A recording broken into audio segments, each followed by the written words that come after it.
Hi, everyone. I'm Nicole Petrandria Huff for After Alcohol Free Magazine, and I am here with Susie Streelman, the founder of Zero Proof Experiences, the wonderful retreat and event, alcohol free.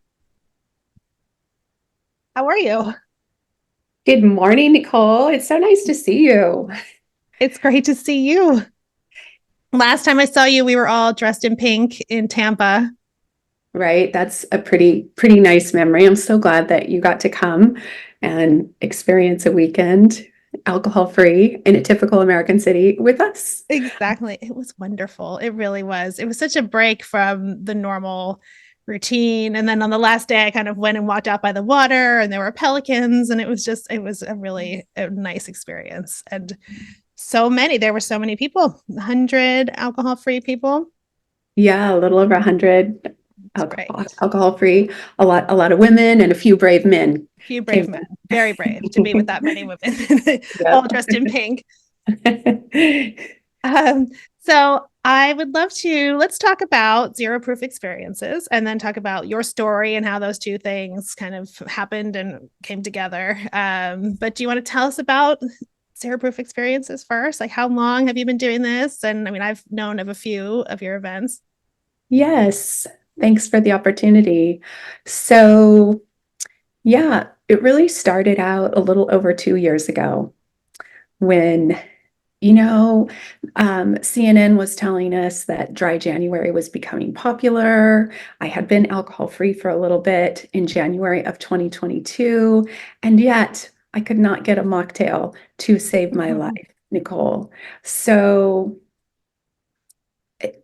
for me, the social discomfort was a pretty big thing, and yet I felt motivated to and a desire to kind of continue an alcohol-free lifestyle, Mhm. which I was really enjoying. And where I was finding the biggest disconnect was in that social aspect and going out and trying to order something nice or something special to have that social experience and and frankly sometimes being laughed at or not, I mean, by everyone, really, by friends, by servers, and Right. and all that stuff. So what we did is we quietly hosted a Lux alcohol-free dinner here in downtown Long Beach, it's my hometown now, and we had like 45 women come,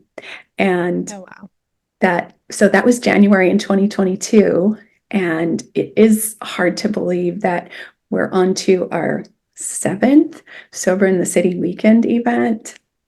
We were just in Tampa this last February for, a really fun weekend, and next up will be Seattle. But so that little dinner has grown into a weekend experience. I do also have a kind of a passion. Maybe I have a travel problem, Nicole. Right. Create the thing you want to do is what they're But since I was like, I think since I graduated high school and I got to go to Hawaii for the very first time, I think it's always been there. And of course, at different stages in your life, you do that in different ways, and that's all great.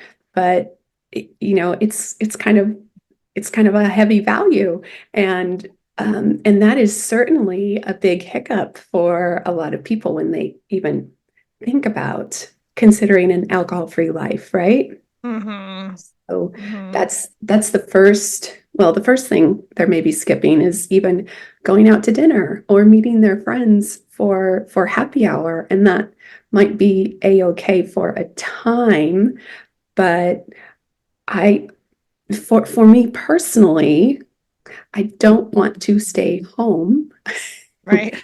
from dinners, from social occasions, from travel weekends. And so we set up some of these weekends. Again, it started as just a dinner, and then we kind of slowly added to that. We went to Sacramento, and my partner, Peggy Cooney, who wrote a book called This Side of Alcohol, suggested, hey, why don't we add like a meet and greet Friday night? And, we had, I don't know, 75 people at that one. And so for Wow. anybody that came into town on Friday, we hosted a little welcome meet and greet in Peggy's hotel room. And people loved it because, that way they didn't just have to show up for a kind of a big fun dinner out Saturday night without meeting anybody, without kind of easing into it. And then the next time, we're like, okay, well, we're going to do the Friday meet and greet, but now we have all these people showing up to Austin, Texas for the weekend, and they want to do other things. So, what else can we do? Who can we meet locally in town? So, that was super fun because, of course, Chris Marshall is there, and he hosted Right. us at Sands Bar Friday night for a karaoke and dance party, and then we met another beautiful gal that hosted a dopamine dance class for us on Saturday. And, we had just a few breakout sessions like journaling, and definitely got some good feedback on that. It did need to be more organized also. Right. A little growing pains is normal. Yeah. Yeah. So it Yeah. sounds like this all happened very organically. Like you saw a need and then you kept adding, and people were excited about it. Right. Yeah. Right. That's true. So, a lot of it really has been taking the first step, Nicole, and Yeah. then taking the next step because I it's yeah, if you think about 2 years ago when we had that dinner, I didn't know that this is what it would be. So it's certainly been um, a silver lining to meet all of the people that have stepped in to help us add resources, give us Right. advice, and make more plans. So yeah, that's kind of how we started, and a bit of how we've grown and added more activities and more weekends. Right. And it has very quickly, now that I know the timeline, I mean, it has very quickly morphed into this really exuberant, wonderful thing. So I'm amazed by that, how fast. But I think you made a really good point, which is that when you give up alcohol, it feels like your life gets so much smaller. And people tell you your life is going to be so much smaller, and you feel like, how can I go anywhere? And how can I go to dinner? And one of my hangups was travel too. Like, how will I ever go to France? I mean, I talked about how will I ever go to Scotland? I talked about it so much that people were like, are you planning on going to Scotland? And I was like, no, but I just want to know that I could have whiskey. And like, no, now I don't care anymore. But you Yeah. feel constricted. And so did you feel that way? Yeah. Yes, I did. I mean, there's certain things that I believed before. Like one was that my life wouldn't be complete without alcohol. Like Mm-hmm. that didn't even make sense. Why would that even be a consideration? Right. Wouldn't be able to sit and enjoy a sunset, like maybe Mm, a resort without alcohol. Um, Certainly wouldn't be able to go on a wine tasting trip. I right. wouldn't be able to go to an all-inclusive vacation in Mexico. I mean, some people say passing through the airport. I Right. Right. I could do that, but and some of those are challenging, Nicole. So what I mean, it is a little bit different. Like Mhm. maybe I think sometimes people feel like they're staying home a little bit more maybe Mhm. than they would like. I think sometimes we get in the habit of just staying home, and maybe that's because you're a little uncomfortable going out. You don't want to use the word virgin in your drink order. Right. Um, I saw that on your, I think it's on your website for people who don't want to use the word virgin. I was like, that is so true. It's so awkward. Right? I Like, mean, you're an adult. like Rich Loud says, he doesn't want people to get the wrong idea, so he doesn't use that word. Right. So, So, where do those beliefs come from? Like, why do we? I mean, I felt the same way. So, why do we believe I can't go anywhere tropical? I can't watch a sunset. Like, how is it so ingrained? right. So, I mean, is it because our society is still pretty alcocentric, even though things have changed so very, very much, right? Mm. Um, I mean, I have done all of those things now that I mentioned. I have been to an all-inclusive Mexican resort, and Mhm. they a lot of them don't have great options, but there is something. There is something. And if you can also bring your own things to add to their little alcohol-free margaritas. But I think the biggest thing is frankly practice. Yes. Practice for sure helps. You get used to it. I don't really think about it anymore. Mhm. I do think that message came. I mean, I guess obviously it must come from the culture as a whole, but people were explicitly saying things like that to me in the beginning, like, "Oh, A, you're no fun. Nothing will ever be fun for you again. Why even go to a party? Why even go to a restaurant?" Like, I was like, well, I don't know. I like food. I like people. And honestly, I have been wine tasting a few times, and I have been asked, "Oh, why would you want to come wine tasting?" I'm like, well, I guess, maybe I want to spend time with you. At Right. And it's a like nice environment. uh Yeah. a beautiful day, a beautiful afternoon. And I do think that is a more challenging thing, if I'm honest, than a lot of other trips. So, you Right. know, It's if focused you're around the if wine. you're yeah, there's typically not a lot of extra options besides water in a nice glass. Typically, occasionally they have something, and there it's exciting to hear. I'm trying to think of the name of the winery in Walla Walla, Washington. Actually, I think it's called Cedarbrook. That they have a beautiful location, and they're offering an alcohol-free wine as Oh, well, that's great. which is 100% cupping. That's what needs to happen. I mean, Hmm. everybody hopefully should have a designated driver. That's Right. wine Right. tasting, and they're really, mostly not having much to offer them. But Hmm. it's coming. But I think everybody kind of tells us that anything you do, whether it's a celebration, whether it's a funeral, I mean, even after a yoga session, Right. honestly, a lot of times they'll host it at a brewery. And now I've seen a couple locally, though, Nicole, that have hosted it at a local brewery, and then they offered like a happy hour at one of the two locations that I know of in Long Beach that offers an alcohol-free wine. You could That's have, great. a cocktail or a mocktail.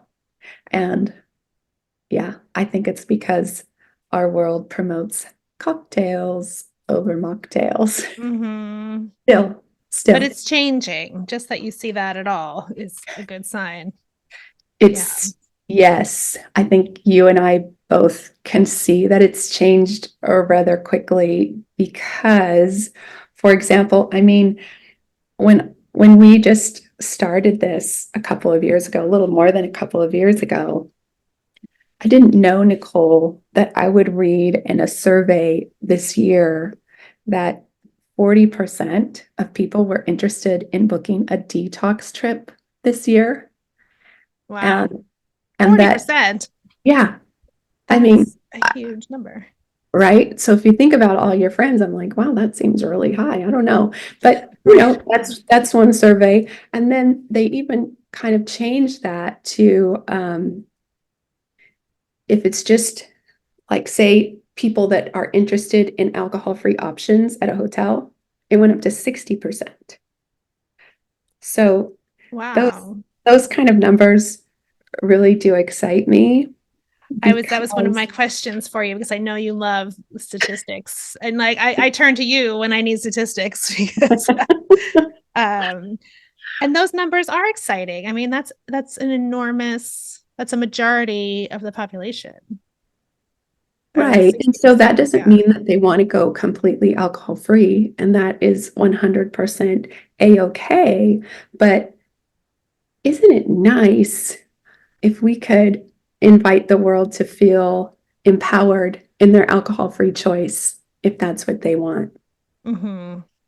And I can also say just personally, it's definitely the temperature is definitely changing out there. And also I do think it really varies so much from region to region. Like for example, I mean, in even in your area and the New England states, there's a pretty, I think, a higher percentage than we have here in Southern California. And Mm-hmm. I wonder if one reason for that, I read in a study maybe a year ago that, they gauged like interest in dry January by state. And some of the highest ones were like Vermont, Massachusetts, New Hampshire. So, there's a higher interest there. And so I feel like you and also those New England states are getting more mocktails and so on the menu. But Right.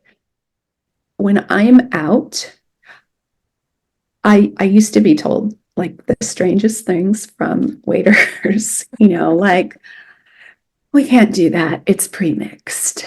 Oh, Uh, that one makes me crazy. I'm always so sad when they say that. Like, right? it's Um, pre-mixed.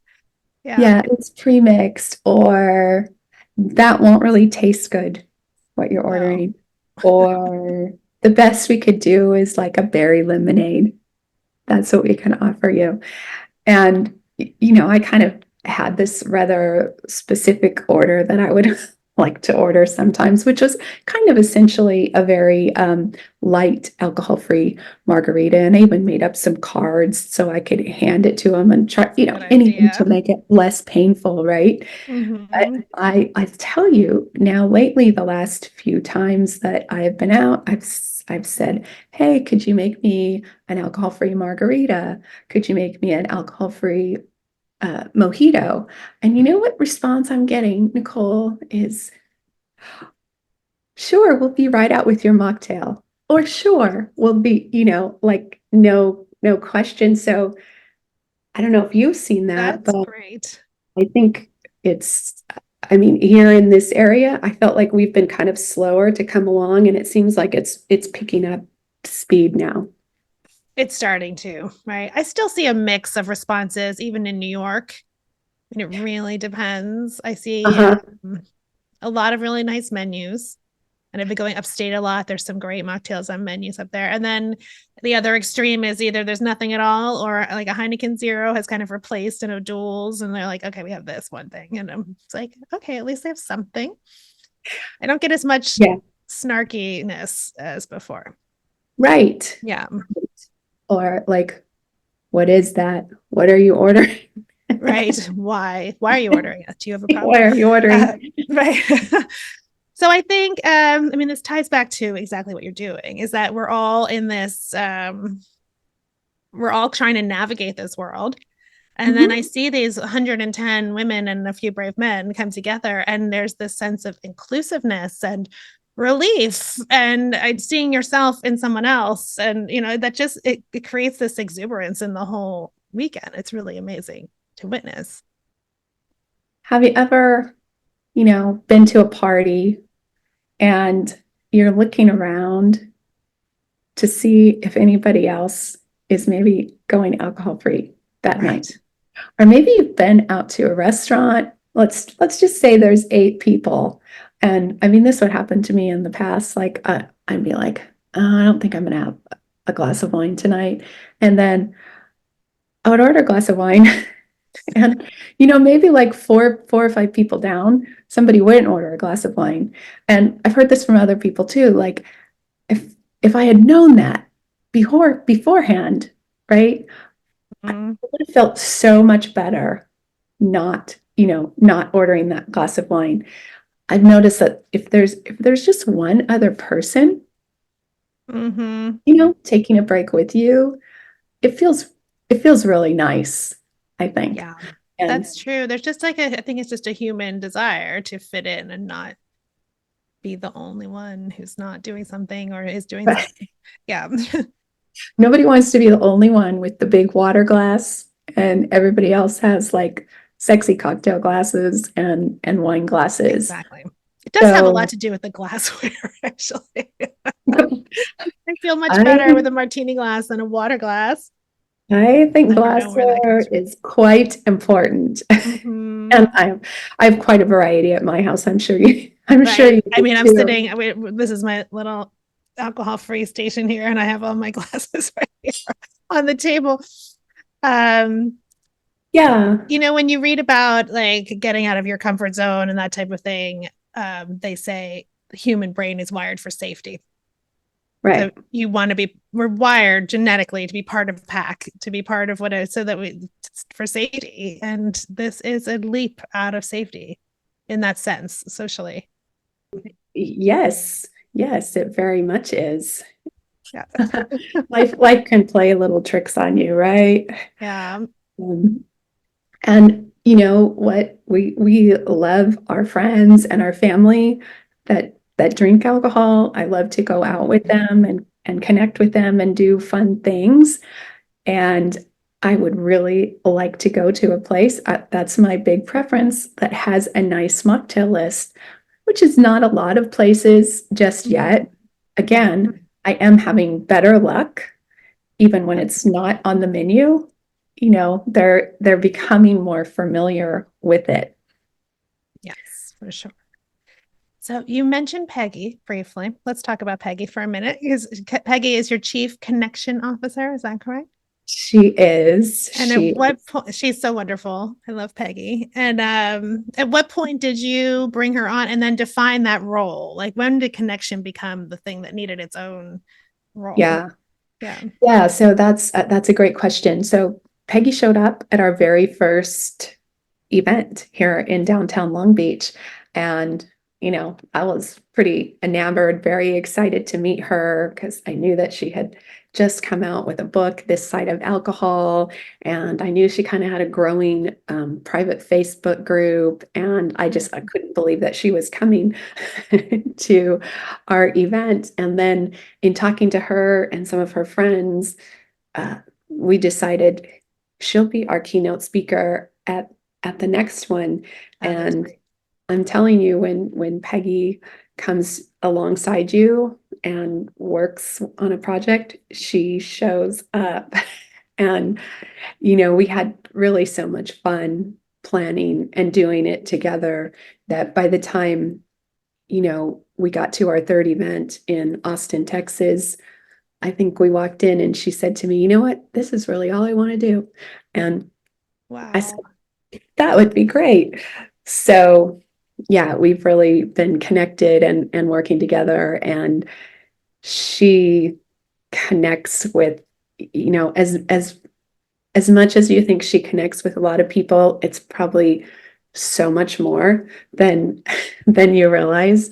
So it's just been a lot of fun to work with her and Hmm. meet more people through her. And we have kind of a different background. She's a social worker, and she would probably tell you that her drinking story is a bit heavier than mine. So I think we bring kind of a nice balance to Hmm. the team.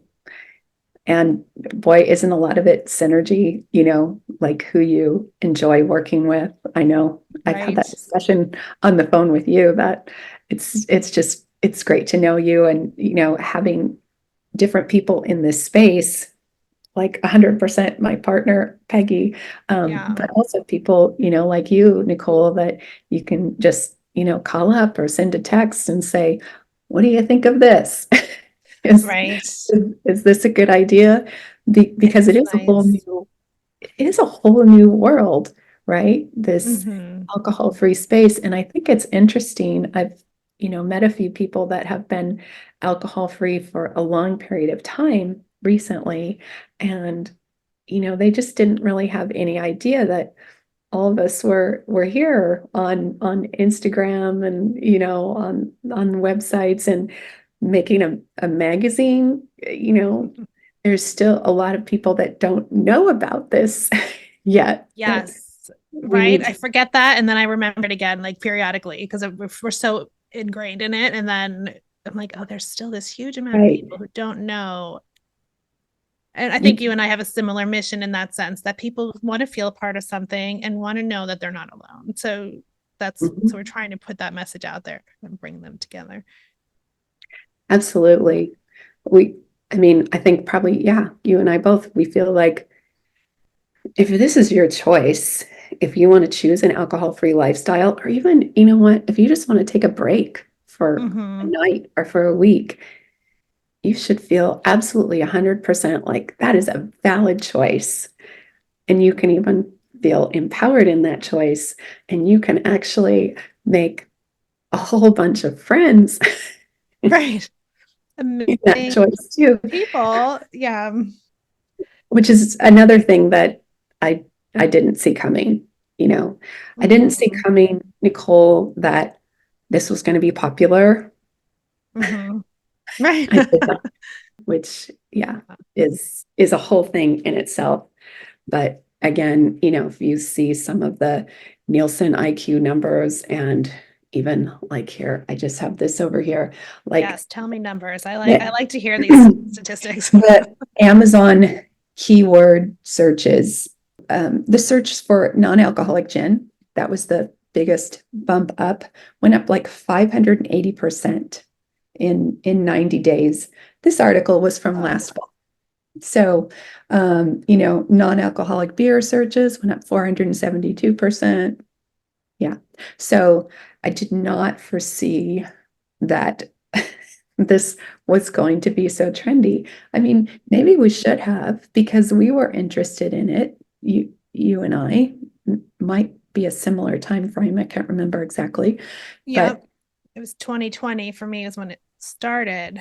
yeah. But I So felt alone for about a year and a half after that. So it was around the same time that you're talking about that I was like, huh, there's something here. Like there are other people. I met some other people and met Chris Marshall. And, then I was like, oh, wow, look at all this. yeah. um, So that's the other thing that I didn't expect is to meet like a bunch of really cool women who are interested in personal growth, interested in just, kind of creating hopefully a little better self, mhm. moving forward. And I'm I'm at a midlife, let me be a midlife age where not a lot of people are making a lot of new friends typically Mhm. at this time. So, Right. I Yeah. just have to shake my head sometimes and say, this has really been a lot of fun too. So I'm very grateful and thankful to a lot of people that have come ahead ahead of me, before me, like Chris Marshall, like Jolene Park, like Mhm. Ann Dowsett Johnson. Yes. Um, because yeah, if I'm honest, I don't think I could be here without what they created first. Mhm.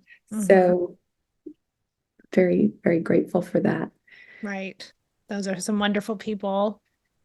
Yeah. And And now I then think, you fall into that category and we're starting to become the ones who are, like the next guard or the next step in all of this, which is creating more things. yeah, there's a lot more spinning up. And I poked around for quite a while because this isn't, I don't know about for you, but for Yeah. me, this decision did not come overnight, right? I mean, Hmm. it was probably at least a dozen years where I was considering. And really, Right. I think I might have got a little bit interested earlier than normal because I was always pretty interested in health, fitness, nutrition. So, I started analyzing my habits a bit carefully. I was even told that my liver enzymes were a bit high Mm-hmm. by the doctor. So, I cut back for a while and then he said, "Oh, well, they're fine." But, that was kind of always there then. And I think it really stuck there because of my interest in health, nutrition, and fitness. So I took, a bunch of breaks, little breaks, a month. I did 2 Lent seasons, which I thought was a very extreme length of time, but Yes. you know, never considered that I would stop. And in fact, I never considered completely stopping drinking alcohol until I took a multi-month break. So And what changed at that point? I had poked around before, and I even remember seeing Chris Marshall, like that guy that was doing this thing like back in 2017 or 2018. Mm. I was watching very quietly from the sidelines. And while I was taking that occasional break, I never had any fun with it. Mm-hmm. I took the break. I was quiet. I was just trying to, maybe I was trying to do the healthy thing. And maybe I was trying to do the healthy thing because I was training for a race. I did, some half marathons, a few whole marathons. Or was it, Nicole, that I was planning to do the race so that I would cut down my alcohol intake? Which was it? Not really sure. Right. Like little games we play with ourselves. Yeah.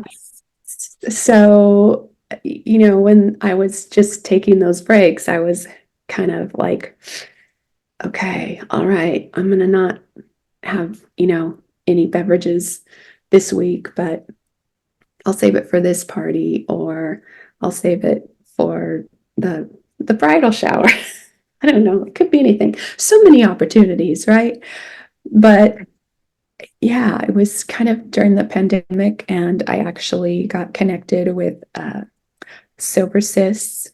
That's um, that's one of the first things that I did, and met some people that felt similarly. So I think that's actually what made it fun, was meeting other people. And I, like you, kind of during the pandemic, I got just a little tired of drinking more, eating Mm-hmm. more. Right. And, you know, so That's one day all I there just was was to like, do. I'm done, I'm Mhm. on my detox session. And, I signed up for a longer class. And when I got to, 4 months, I kind of thought about it and I'm like, man, I've never done this for so long. think, I don't know, I think I might keep going.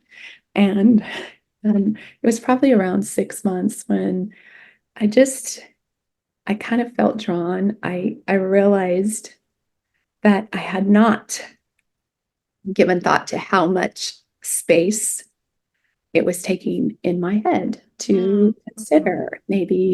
Maybe writing into the weekend and saying, okay, well, let's see, what is the appropriate amount of beverages to consume while you're cooking dinner, brunch out, dinner out, after shopping, or just relaxing at home because it's the weekend. So would it be one? Would it be, and yeah.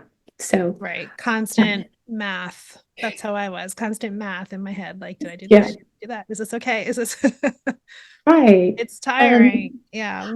yeah, and I didn't realize it was tiring until I stopped, until I stopped doing it. Mm-hmm. So So can I that was, ask you, like, I know the word sober has a lot of connotations. Do you call yourself sober? Or how do I you do describe not it? call myself sober. I'm happy if you do or your friends do, but I call myself alcohol free. Yeah. Yeah, I think the longer time goes, it doesn't really bother me so much anymore if somebody calls me sober. Right. But there is a lot of connotations, and words, they carry stigma They and do. meaning. Hmm. So, we're really a part of that conversation. I think Hmm. I'm not sure. Do you call yourself alcohol free? I've started to use the word sober more. I kind of use it more interchangeably, but I did not use it for the first few years, even though, and I also didn't use the word alcoholic, and now I do, or I use like alcohol use disorder, or like there is a lot of stigma. But I'm like, if I'm really being Uh-huh. honest with myself, I had a bit of a problem, but it's the stigma is coming from other people, of course. Right. And the more we can educate those people, I think, not those people, but like all people, it's Yeah. it changes the meanings of the words. I've heard Chris Marshall talk about this, that we have to claim that word. And um what did he say?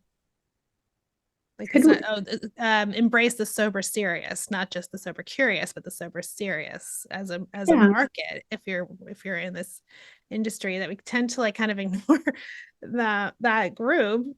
um and Brooke Well, Scheller posted today, sober is not a dirty word. I think she put that on sober her. is not a dirty word. Right. Yeah. Yeah, that's interesting. And I really still do resonate with the word alcohol free. In a Hmm. way, it kind of reminds me a little bit of like some people really don't like the word mocktail Right. because that makes them feel like a kid, or it has the word mock in it. It's just like pretend, whatever. Hmm. Maybe a zero proof cocktail is a little more specific and a better word. But you know what, Nicole? Everybody knows what a mocktail is. Right. And I was Hmm. actually just at a wellness venue on Sunday for a fun weekend hosted by my friend Sarah, um, Pure Clarity. And I talked to the director of some of their wellness programs, and she's like, well, they didn't want to call their drinks mocktails, so they call them dovetails. But they also have to explain to That's really everybody cute though. what I it like is. that. Like it's dovetailing off of the main thing. Like that's cute. Yeah, That so might be it's a good, cute and light. yeah. But you know what? I mean, I'm with Chris Marshall on this one. I like the word mocktail because Right. when I order a mocktail, yeah, I know it's not perfect, but people know what you mean. And so maybe it's kind of the same way with sober and alcohol free. One thing I do believe, this is my experience in the last few years, that maybe where we fall on that continuum of alcohol consumption, it doesn't matter Mm. so much Hmm. because I mean, you're probably very well aware of this. Like, you know what? Probably your next door neighbor who seems like super normal was in rehab last summer, and your colleague that you meet for happy hour or dinner, and he drinks water every time, and he always drinks water. He's probably been in AA for 12 years, and Hmm. your fun friend might Google and wonder in the night if she's drinking too much, Right. or be struggling. And whatever that is, i think i think we're all I think we're all looking for a connection with like-minded individuals at least some of the time, because to me that can really build up confidence so that when you go, back to your typical work life, or maybe you're traveling with girlfriends, even like for, I don't know, a bachelorette party, or like just a girls' weekend. I think it's going to give you confidence to tackle that, and also some ideas and some tips of what to do, maybe what you can bring to share with your friends. Hmm. And It's such a good point you're making, though, that it really does not matter. And we say in our values on the website, like we accept everyone's journey, no matter what that looks like, because there was sort of and maybe not as much now, but kind of a war going on between like, did you do AA? Did you not do AA? What program did you, and it does not matter. Right. The point is you're trying to make your life better and feel better, Hmm. and you need support. And yeah, it's a beautiful point Right. that you're making. And so, yeah, I think, you know, sometimes it's a pretty fine line between maybe somebody that's drinking a lot and functioning very well and going and ending up needing to go to rehab or needing to do something more serious. Um, so Yeah. yeah. I find, I don't know if you find this. I was out on Saturday, and when I mention what I do, almost 100% of the time, then the other person immediately starts telling me exactly how much they drink, and they're where they think they drink too much, and do they, and they're like kind of just circling around the subject just to get an opinion, like a feedback. And I just have to stop myself from saying like, well, maybe you want to be alcohol free. It's not my place to say that, but I'm just listen. And I think there are a lot of people who are uncomfortable with where they are with their drinking. Yeah. And my presence, probably yours too, like brings that out in people. Yeah. Yeah.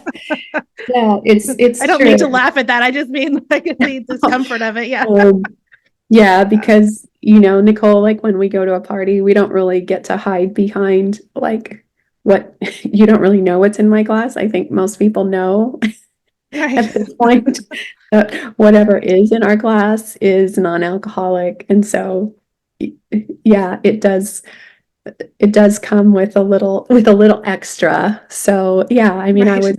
I get kind of both reactions. I mean, a lot of times people will tell me how very little they drink Mm-hmm. and and they could completely do without it. It's like no, no big deal. And I think sometimes people might they feel embarrassed if they started talking about like a bar. This was a terrible place because it didn't have a good bar. And like, Mm. I don't really care. You can talk about bars. Right. Right. It's not making you feel upset to hear it. It's not Um, taboo. I'm really just here to share that you can take a different path if you want to. You can take it part of the time, you can take it all of the time. right. And it's a personal and private decision, really, ultimately. Right, Yeah. right. Yeah, it is. But if you do want to take it part of the time, I will be your booze-free buddy. Exactly. When you're ready, we're here for you. There's a group of 110 women and a few ready for you. Right. Yeah. So tell me, what is your vision from here? I know you have an event coming up, but what's the grand vision going forward? Or do you have one? Are you A lot has happened in a short time. A lot has happened in a short time. And doesn't it seem like since dry January, I like to call it the great dry January of 2024, as, it's It feels like it. it feels like nonstop. Mhm. So we're trying to offer more connection in 2024. We would like to inspire more people to feel empowered again, whether that's a short period of time or a long period of time. And so we're adding, a little bit more to our program. We think that the travel is really exciting, and that has a big place in my heart to be able to confidently experience a trip. And so we make that super easy at a Sober in the City weekend because we have all these activities and we have alcohol-free choices galore from, our beautiful sponsors. Mhm. But still, for example, I know a lot of people, and I bet you do too, that live in their town, wherever, because we've had people travel across the country and from international as well. We had somebody come from as far as Australia That's and great. Europe to attend, which yeah, we feel so honored.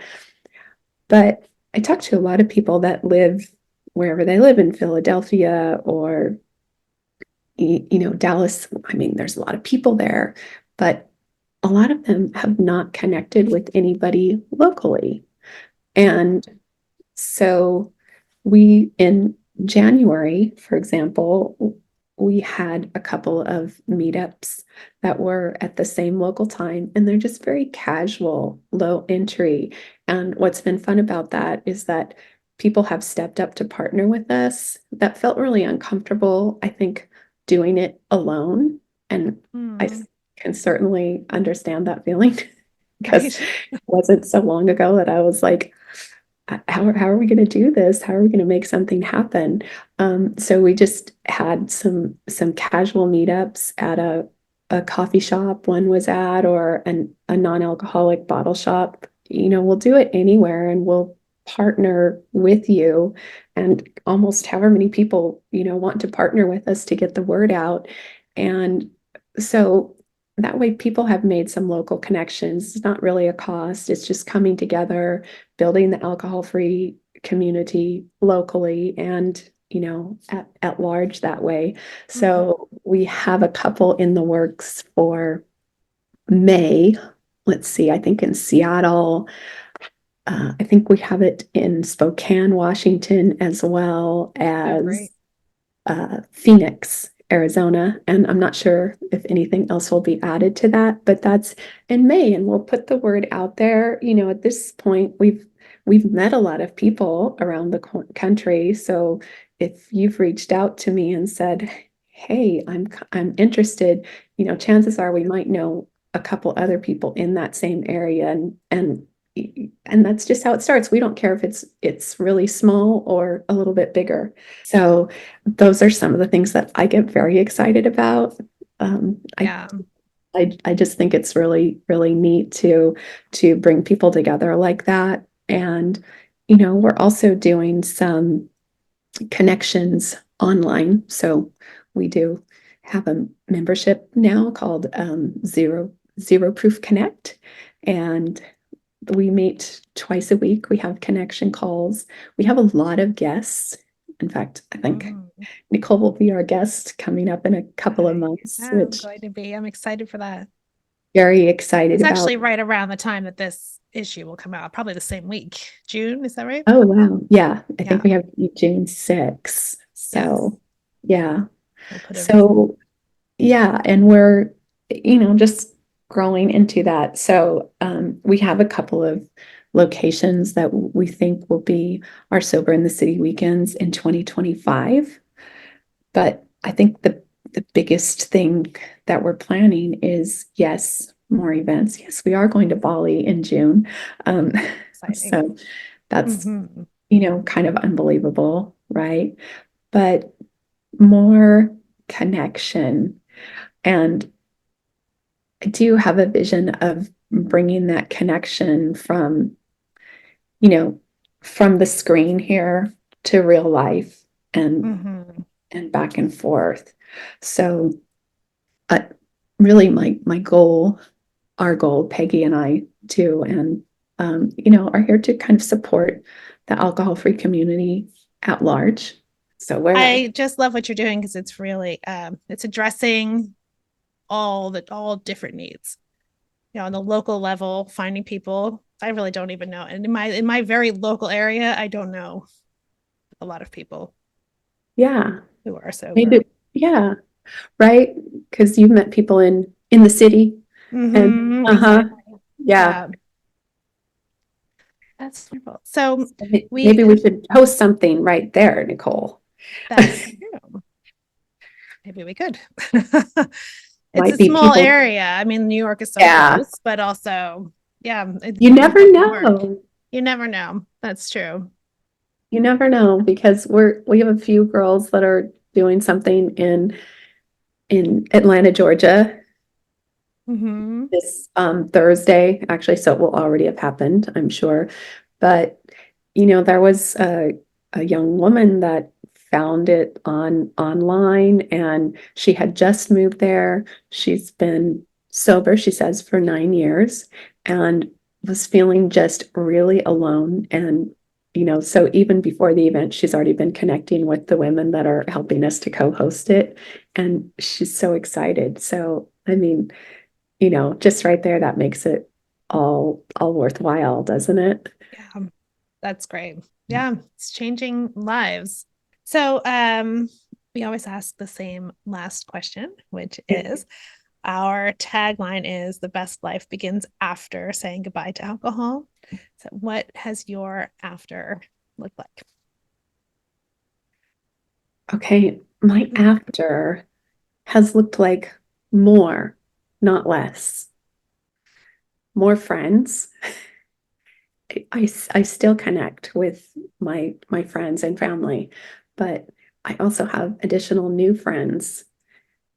I frankly have been more social since going alcohol free, which I know is not everybody's experience, but um, I have had more social life, probably a little more travel too, and yeah, definitely more connection overall.